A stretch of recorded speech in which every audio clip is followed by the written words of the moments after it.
ফেব্রুয়ারির ভোট হবে বাংলাদেশ বদলে দেওয়ার ভোট বলেছেন জামায়াত আমির। বিএনপি সরকারের অন্যতম কাজ হবে তিস্তা মহাপরিকল্পনা বাস্তবায়ন করা, বললেন তারেক রহমান। 27 দিন চেষ্টার পর মারা গেল শিশু হুজাইফা। নির্বাচন উপলক্ষে 2 দিন বন্ধ থাকবে সব দোকান ও শপিং মল।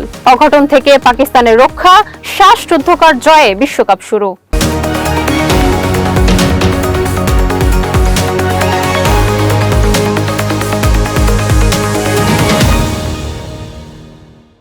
আসসালামু আলাইকুম।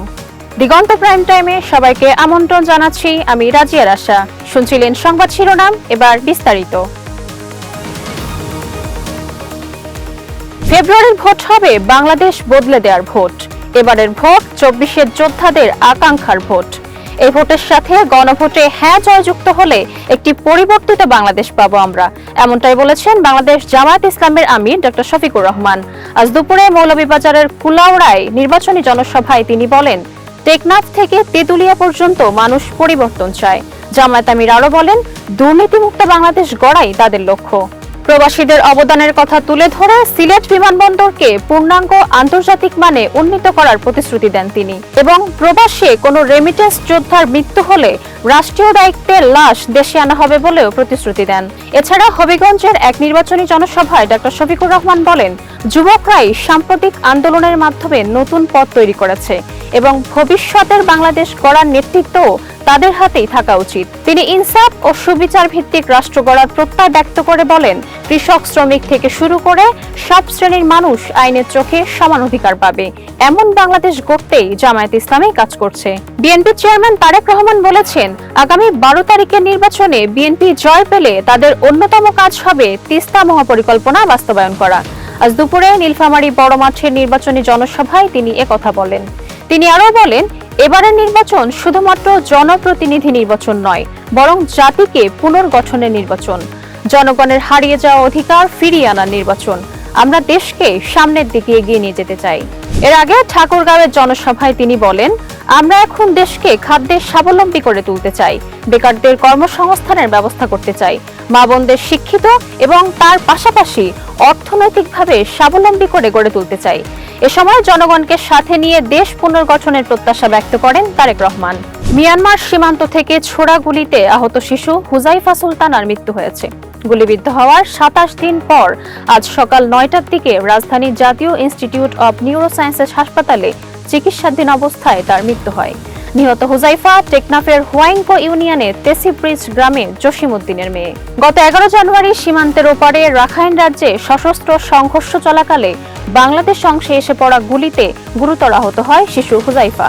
পরে তাকে টেকনাফ উপজেলা স্বাস্থ্য কমপ্লেক্স, চট্টগ্রাম মেডিকেল কলেজ হাসপাতাল হয়ে ঢাকায় হস্তান্তর করা হলেও বাঁচানো সম্ভব হয়নি। স্থানীয় জনপ্রতিনিধি ও পরিবারের সদস্যদের মাধ্যমে শিশুটির মৃত্যুর খবরটি নিশ্চিত হওয়া গিয়েছে। আগামীকাল 8 ফেব্রুয়ারির মধ্যে হজ যাত্রীদের কোরবানির আদাহি পেমেন্ট এবং মাসায়ের ট্রান্সপোর্ট সহ সব পরিবহন ব্যয় পরিশোধের নির্দেশ দিয়েছে ধর্ম বিষয়ক মন্ত্রণালয়। আজ এক সংবাদ বিজ্ঞপ্তিতে মন্ত্রণালয় জানায়, নির্ধারিত সময়ের মধ্যে অর্থ পরিশোধ না হলে সংশ্লিষ্ট হাজিদের ভিসা প্রক্রিয়াকরণে জটিলতা তৈরি হতে পারে বলে সতর্ক করেছে সৌদি হজ ও ওমরাহ মন্ত্রণালয়। এ বিষয়ে হজ agencies association of Bangladesh HAAB এবং 30টি লিড এজেন্সিকে আনুষ্ঠানিকভাবে চিঠি দিয়ে প্রয়োজনীয় ব্যবস্থা নিতে বলা হয়েছে।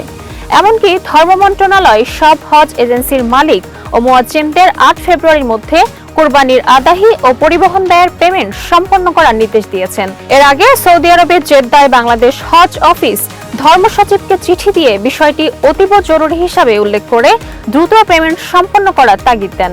আসন্ন ত্রয়োদশ জাতীয় সংসদ নির্বাচন উপলক্ষে আগামী 11 ও 12 ফেব্রুয়ারি ঢাকা সহ দেশের সব দোকান, বিপণী বিতান এবং শপিং মল বন্ধ রাখার সিদ্ধান্ত নিয়েছে দোকান ব্যবসায়ী মালিক সমিতি।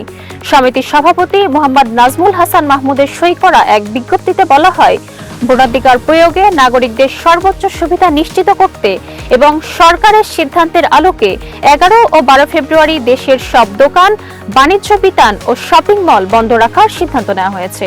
এদিকে নির্বাচন উপলক্ষে সরকার 11 ফেব্রুয়ারি সাধারণ ছুটি ঘোষণা করেছে।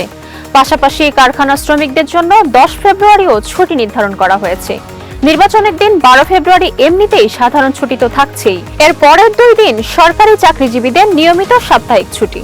ফলে টানা কয়েকদিনের ছুটির মধ্যে পড়বে দেশ, যার প্রভাব পড়বে খুচরা বাণিজ্য ও শপিং কার্যক্রমে। তবে নির্বাচন সুষ্ঠু ও শান্তিপূর্ণভাবে সম্পন্ন করতে ব্যবসায়ী সংগঠনগুলো সরকারের সিদ্ধান্তের সাথে একাত্মতা প্রকাশ করেছে। আন্তর্জাতিক সংবাদ। ওয়াশিংটন যদি ইরানের ভূখণ্ডে হামলা চালায়, তাহলে ওই অঞ্চলে থাকা যুক্তরাষ্ট্রের ঘাঁটিগুলোতে পাল্টা হামলা চালাবে ইরান। শনিবার কাতার ভিত্তিক সংবাদ মাধ্যম আল জাজিরা নেটওয়ার্ককে দেয়া এক সাক্ষাৎকারে এই হুমকি দিয়েছেন ইরানের পররাষ্ট্রমন্ত্রী আব্বাস আরাকচি।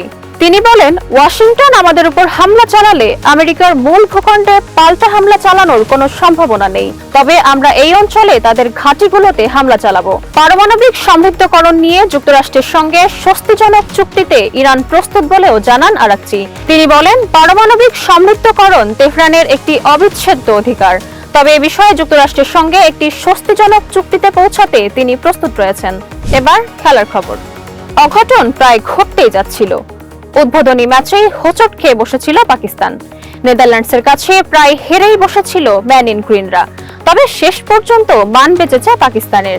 টি-20 বিশ্বকাপের উদ্বোধনী ম্যাচে 3 উইকেটে জয় পেয়েছে পাকিস্তান।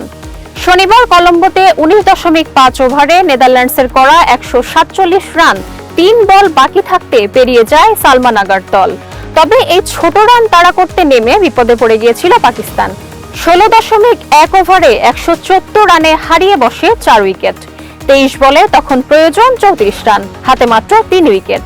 সেখান থেকে একাই পাকিস্তানকে জিতিয়ে আনেন ফাহিম আশরাফ। 2-4 3 ছক্কায় 11 বলে 29 রানের অপরাজিত ইনিংসে জেতান দলকে। এই ছিল আজকের প্রাইম টাইমে। এরপর এক নজরে বিশ্বের আলোচিত সংবাদ। সবাইকে দেখার আমন্ত্রণ জানাচ্ছি। এতক্ষণ সাথে থাকার জন্য ধন্যবাদ।